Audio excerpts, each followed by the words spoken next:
ನಿಮಗೆ queen of cups ಬಂದಿದೆ. ನಿಮ್ಮ ಲವ್ ಲೈಫ್ ನ ವಿಚಾರವಾಗಿ ಬಹಳ ಕೇರಿಂಗ್ ಅನ್ನ ಮಾಡ್ತಾ ಇರುವಂತಹದ್ದು, ಅದ್ರ ಬಗ್ಗೆನೇ ನೀವು ಯೋಚನೆಯನ್ನ ಮಾಡ್ತಾ ಇರುವಂತಹದ್ದು, ಒಂದು ಸ್ಟೇಬಲ್ ರಿಲೇಶನ್ಶಿಪ್ ಅನ್ನ ಉಳಿಸ್ಕೋಬೇಕು ಅನ್ನುವಂತಹ ಆಲೋಚನೆಯನ್ನ ಮಾಡ್ತಾ ಇರುವಂತಹದ್ದು ರೆಪ್ರೆಸೆಂಟ್ ಆಗ್ತಾ ಇದೆ. ಪಾಸಿಟಿವ್ ಬಗ್ಗೆ ಹೇಳೋದಾದ್ರೆ ಎಲ್ಲವೂ ಚೆನ್ನಾಗಿಯೇ ಇತ್ತು. ಫುಲ್ ಕಾರ್ಡ್ ರೆಪ್ರೆಸೆಂಟ್ ಆಗ್ತಾ ಇದೆ ಅಂದ್ರೆ ಜಾಯ್ಫುಲ್ ಆಗಿತ್ತು, ಚೆನ್ನಾಗೇ ಮಾತಾಡ್ತಾ ಇದ್ರಿ, ಖುಷಿಯಾಗಿದ್ರಿ, ಖುಷಿಯಾಗಿ ಓಡಾಡೋದು ಎಲ್ಲವನ್ನ ಕೂಡ ನೀವು ಮಾಡಿರುವಂತಹದ್ದು ರೆಪ್ರೆಸೆಂಟ್ ಆಗ್ತಾ ಇದೆ. ಆದ್ರೆ ನೀವು ಯಾವಾಗ ಸೀರಿಯಸ್ ಆಗಿ ಕಮಿಟ್ಮೆಂಟ್ ಅನ್ನ ಕೇಳೋದಕ್ಕೆ ಶುರು ಮಾಡ್ತಿರೋ, ಅಥವಾ ನೀವ್ ಯಾವಾಗ ಸ್ವಲ್ಪ ಚೇಂಜಸ್ ಗಳನ್ನ ಮಾಡ್ಕೋ ಅಂತ ಹೇಳೋದಕ್ಕೆ ಶುರು ಮಾಡ್ತಿರೋ, ಅಥವಾ ನೀವು ಸ್ಪಷ್ಟವಾಗಿ ನಿಮ್ಮ ಲವ್ ಲೈಫಿನ ವಿಚಾರವಾಗಿ ಹೀಗೆ ಇರ್ಬೇಕು ಅಂತ ಯಾವಾಗ ಒಂದು ಗಡಿಗಳನ್ನ ಹಾಕೋಕೆ ಶುರು ಮಾಡ್ತಿರೋ, ಆಗ ನಿಮ್ಮ ಲವ್ ಲೈಫಿನ ವಿಚಾರದಲ್ಲಿ ಫೀಲಿಂಗ್ಗಳು ಲೆಫ್ಟ್ ಔಟ್ ಆಗುವಂತ ಸಾಧ್ಯತೆಗಳು ಇದ್ದಿರುವಂತಹದ್ದು ನಿಮ್ಮ ಪಾಸಿಟಿವ್ ನಲ್ಲಿ ರೆಪ್ರೆಸೆಂಟ್ ಆಗ್ತದೆ. ನೀವೇನಾದ್ರೂ ಹಾಗಿರ್ಬೇಕು ಹೀಗಿರ್ಬೇಕು ಅಂತ ಏನಾದ್ರೂ ನೀವು ಅವ್ರಿಗೆ ಹೇಳಿದ್ರೆ ಅವರು ನಿಮ್ಮಿಂದ ಸ್ವಲ್ಪ ಸ್ವಲ್ಪ ದೂರ ಹೋಗಿರುವಂತಹದ್ದು ರೆಪ್ರೆಸೆಂಟ್ ಆಗ್ತಾ ಇದೆ. ಯಾಕಂದ್ರೆ ನೀವು ಖುಷಿಯಾಗಿರ್ಬೇಕು, ಸಂತೋಷವಾಗಿರ್ಬೇಕು ಅಷ್ಟನ್ನ ಮಾತ್ರನೇ ಅವರು ಎಕ್ಸ್ಪೆಕ್ಟ್ ಅನ್ನ ಮಾಡುವಂತಹದ್ದು. ಈಗ ಸದ್ಯದ ಮಟ್ಟಿಗೆ ಅವರು ನಿಮ್ಗೆ ಯಾವುದೇ ರೀತಿಯ ಸೀರಿಯಸ್ ಕಮಿಟ್ಮೆಂಟ್ ಗೆ ಒಳಗಾಗುವಂತ ಸಾಧ್ಯತೆಗಳು ಯಾವುದು ಇದ್ದಿರೋ ಮಟ್ಟಿಗೆ ನಿಮ್ಮ ಪಾಸ್ಟ್ ನಲ್ಲಿ ರೆಪ್ರೆಸೆಂಟ್ ಆಗ್ತಾ ಇಲ್ಲ. ಈ ಪರ್ಸನ್ ಏನೇ ಫೋನ್ ಕಾರ್ಡ್ ಬಂದಿದೆಯೋ, ಈ ಪರ್ಸನ್ ಸೀರಿಯಸ್ ಕಮಿಟ್ಮೆಂಟ್ ಗೆ ಸಿಗುವಂತಹ ಸಾಧ್ಯತೆಗಳು ಇದ್ದಿರೋ ಮಟ್ಟಿಗೆ ನಿಮ್ಮ ಪಾಸ್ಟ್ ನಲ್ಲಿ ಕಾಣಿಸ್ತಾ ಇಲ್ಲ. ಆಗ ಅವರಿಗೆ ಫೀಲಿಂಗ್ ಲೆಫ್ಟ್ ಔಟ್ ಆಗಿರುವಂತಹದ್ದು, ಅವರು ಸ್ವಲ್ಪ ಸ್ವಲ್ಪ ಚೇಂಜ್ ಆಗಿ ನಿಮ್ಮಿಂದ ದೂರ ಹೋಗಿರುವಂತಹದ್ದು ಈ ಕಾರ್ಡಿನಲ್ಲಿ ರೆಪ್ರೆಸೆಂಟ್ ಆಗ್ತಾ ಇದೆ. ಅಟ್ ದ ಪ್ರೆಸೆಂಟ್ ನಲ್ಲಿ ನಿಮಗೆ ಬಂದಿರುವಂತಹ ಕಾರ್ಡ್ ಏನು, ವೀಲ್ ಆಫ್ ಫಾರ್ಚೂನ್. ಬದಲಾವಣೆಯ ಮಾರ್ಗವನ್ನ ನೀವು ಹಿಡಿಬೇಕು, ಅಂದ್ರೆ ಬದಲಾವಣೆ ಆಗ್ಬೇಕು. ನೀವು ಅವರು ಸೀರಿಯಸ್ ಕಮಿಟ್ಮೆಂಟ್ ಅನ್ನ ಕೇಳಿದಾಗ ಅವರು ನಿಮ್ಮಿಂದ ದೂರ ಹೋಗಿದ್ದಾರೆ ಅಂದ್ರೆ ನೀವೇನ್ ಮಾಡ್ಬೇಕು, ಅಟ್ ದ ಪ್ರೆಸೆಂಟ್ ನಲ್ಲಿ ಬದಲಾವಣೆಯ ಮಾರ್ಗವನ್ನ ಹಿಡಿಬೇಕು. ಬದಲಾವಣೆಯ ಮಾರ್ಗವನ್ನ ಮಾಡ್ಕೊಳಕ್ಕೆ ಹೋಗ್ತೀರಾ, ಆದ್ರೆ ನಿಮ್ ಕೈಲಿ ಆಗ್ತಾ ಇಲ್ಲ. ಯಾಕಂದ್ರೆ ವೀಲ್ ಆಫ್ ಫಾರ್ಚೂನಿನ ಕ್ಲಾರಿಫಿಕೇಶನ್ ಕಾರ್ಡ್ ಬಂದಿರುವಂತಹದ್ದು ಯಾವುದು, ಡೆವಿಲ್ ಕಾರ್ಡ್ ರೆಪ್ರೆಸೆಂಟ್ ಆಗ್ತಾ ಇದೆ. ಡೆವಿಲ್ ಕಾರ್ಡ್ ಏನನ್ನ ರೆಪ್ರೆಸೆಂಟ್ ಮಾಡುತ್ತೆ, ಅಡಿಕ್ಷನ್ ಅನ್ನ ರೆಪ್ರೆಸೆಂಟ್ ಮಾಡುತ್ತೆ. ಯಾವಾಗ್ಲೂ ಅವರ ಬಗ್ಗೆನೇ ಯೋಚನೆ ಮಾಡ್ತಾ ಇರೋದು, ಅದ್ರ ಬಗ್ಗೆನೇ ಥಿಂಕ್ ಮಾಡ್ತಾ ಇರೋದು. ಸ್ವಲ್ಪ ಬದಲಾವಣೆ ಮಾಡ್ಕೊಳಕ್ ಹೋಗ್ತೀರಾ, ಮತ್ತೆ ಪುನಃ ವಾಪಸ್ ಹಿಂದಕ್ಕೆ ಬರ್ತೀರಾ, ಮತ್ತೆ ಆಲೋಚನೆಯನ್ನ ಮಾಡಕ್ಕೆ ಶುರು ಮಾಡ್ತೀರಾ. ಆ ಕಾರಣವಾಗಿಯೇ ನಿಮ್ಗೆ ನೋವುಗಳು ಆಗ್ತಾ ಇರುವಂತದ್ದು ಅಟ್ ಪ್ರೆಸೆಂಟಿನಲ್ಲೂ. ನೀವು ಬದಲಾವಣೆ ಆಗೋಕೆ ಹೋಗ್ತೀರಾ, ಎಲ್ಲಿ ಬದಲಾವಣೆ ಆಗ್ತಾ ಇದ್ದೀರಾ, ಎಲ್ಲಿ ಚೇಂಜಸ್ ಆಗ್ತಾ ಇದ್ದೀರಾ, ನೀವು ಆಗ್ತಾ ಇಲ್ಲ. ಯಾಕೆ ಹೇಳಿ, ನಿಮ್ಮಲ್ಲಿ ಅಡಿಕ್ಷನ್ ಗಳು ರೆಪ್ರೆಸೆಂಟ್ ಆಗ್ತಾ ಇದೆ. ತುಂಬಾ ಅಡಿಕ್ಷನ್ ಇರೋದ್ರಿಂದ, ನಿಮ್ಮ ಲವ್ ಲೈಫ್ ನ ವಿಚಾರವಾಗಿ ನೀವು ತುಂಬಾ ಅಡಿಕ್ಟ್ ಆಗಿರೋದ್ರಿಂದ ನೀವು ಯಾವುದೇ ರೀತಿಯ ಬದಲಾವಣೆಯನ್ನ ನೀವು ಮಾಡ್ಕೋತಿಲ್ಲ.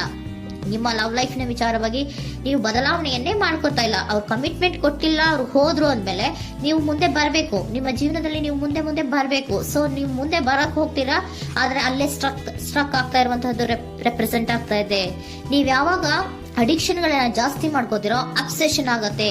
ಯಾವಾಗ ನಿಮ್ಮಲ್ಲಿ ಅಬ್ಸೆಷನ್ ಗಳಾಗಕ್ಕೆ ಶುರು ಆಗುತ್ತೋ ಆಗ ನಿಮ್ಮ ನೋವುಗಳು ಜಾಸ್ತಿ ಆಗುತ್ತೆ.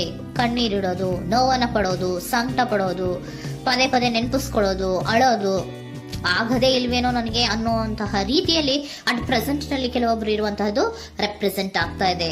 ನೆಕ್ಸ್ಟ್ ಕಾರ್ಡ್ ಬಂದಿರುವಂತಹದ್ದು ಯಾವುದು, ಕ್ವೀನ್ ಆಫ್ ಪೆಂಟಿಕಲ್ಸ್ ಬಂದಿದೆ. ಸೊ ಕ್ವೀನ್ ಆಫ್ ಪೆಂಟಿಕಲ್ ಏನನ್ನ ರೆಪ್ರೆಸೆಂಟ್ ಮಾಡುತ್ತೆ, ನಿಮ್ಮನ್ನ ನೀವು ಗಮನವನ್ನ ಕೊಡಬೇಕು, ನಿಮ್ಮ ಕಡೆಗೆ ನೀವು ಹೆಚ್ಚು ಗಮನವನ್ನ ಕೊಡಬೇಕು. ಅವ್ರು ನಿಮ್ಗೆ ಸೀರಿಯಸ್ ಕಮಿಟ್ಮೆಂಟ್ ಕೊಡ್ಲಿಲ್ಲ, ಫೀಲಿಂಗ್ ಲೆಫ್ಟ್ ಔಟ್ ಆಯ್ತು, ಅವರು ದೂರ ಆಯ್ತು, ಹೋದ್ರು ಅಲ್ವಾ. ಸೊ ನೀವೇನ್ ಮಾಡ್ಬೇಕು, ನೀವು ನಿಮ್ ಕಡೆಗೆ ಗಮನವನ್ನ ಕೊಡಬೇಕು. ವೀಲ್ ಆಫ್ ಫಾರ್ಚೂನ್ ಅಂದ್ರೆ ಏನು, ನೀವು ಬದಲಾವಣೆಯ ಮಾರ್ಗವನ್ನ ಹಿಡಿಬೇಕು. ಬದಲಾವಣೆಯ ಮಾರ್ಗವನ್ನ ಮಾಡ್ಕೊಳ್ಳೋದಕ್ಕೆ ಹೋದ್ರೂ ಕೂಡ ಮತ್ತೆ ವಾಪಸ್ ಹಿಂದೆ ಬರೋದು, ಮತ್ತೆ ಅಡಿಕ್ಷನ್ ಆಗೋದು, ಮತ್ತೆ ನೆನಪಿಸ್ಕೊಳ್ಳುವಂತಹದ್ದು, ಮತ್ತೆ ನೋವನ್ನ ಪಡುವಂತಹದ್ದು ನಿಮ್ಮಲ್ಲಿ ರೆಪ್ರೆಸೆಂಟ್ ಆಗ್ತಾ ಇದೆ. ನೀವು ಈ ಅಡಿಕ್ಷನ್ ಗಳಿಂದ ನೀವು ಆಚೆ ಬರಬೇಕು ಅಂದ್ರೆ ನಿಮ್ಮನ್ನ ನೀವು ಬ್ಯುಸಿಯಾಗಿ ಇಟ್ಕೋಬೇಕು.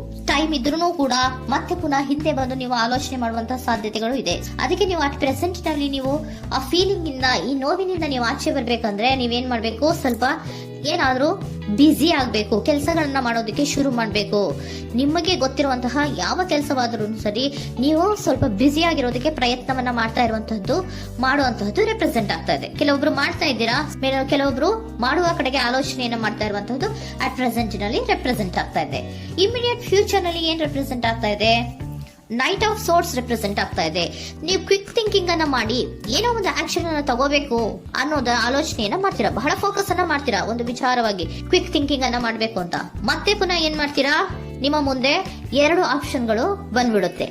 ಯಾವ್ದು ಮಾಡ್ಲಿ, ಹೇಗ್ ಮಾಡ್ಲಿ, ಏನ್ ನನ್ನ ಕೈಲಿ ಆಗ್ತಾ ಇಲ್ವಲ್ಲ ಮರೆಯೋದಕ್ಕೆ, ಮುಂದೆ ಹೋಗೋಣ ಅಂತೀನಿ, ಮತ್ತೆ ಏನಿದು ಕನ್ಫ್ಯೂಷನ್ ಅಂತ ಮತ್ತೆ ಕನ್ಫ್ಯೂಷನ್ ಅಲ್ಲಿ ಇರುವಂತಹದ್ದು ಇಮಿಡಿಯೇಟ್ ಫ್ಯೂಚರ್ ನಲ್ಲಿ ರೆಪ್ರೆಸೆಂಟ್ ಆಗ್ತಾ ಇದೆ. ನೀವೇನ್ ಮಾಡ್ಬೇಕು, ಈ 2 ಆಯ್ಕೆಗಳಲ್ಲಿ ನಿಮಗೆ ಯಾವ ಆಯ್ಕೆ ಬೇಕು ಅನ್ನೋದನ್ನ ಫಸ್ಟ್ ಆಲೋಚನೆಯನ್ನ ಮಾಡಿ ನಂತರ ನಿರ್ಧಾರವನ್ನ ಮಾಡಬೇಕಾಗತ್ತೆ.